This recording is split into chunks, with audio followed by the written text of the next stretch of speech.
আজকে শিব চতুর্দশী, তো সবাইকে শিবরাত্রির শুভেচ্ছা এবং আন্তরিক অভিনন্দন। তোমার ছোট্ট ছোট্ট বোনেরা গেছিল শুনিয়া থেকে জল আনতে। এটা আমার বাড়ির পাশে শিব মন্দির।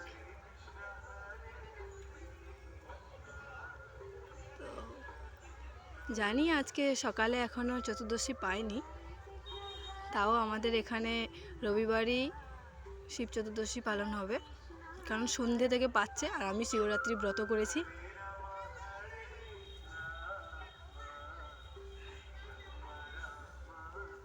তো তোমরা কারা আমার মতো ব্রত করেছো কমেন্ট করে জানিও।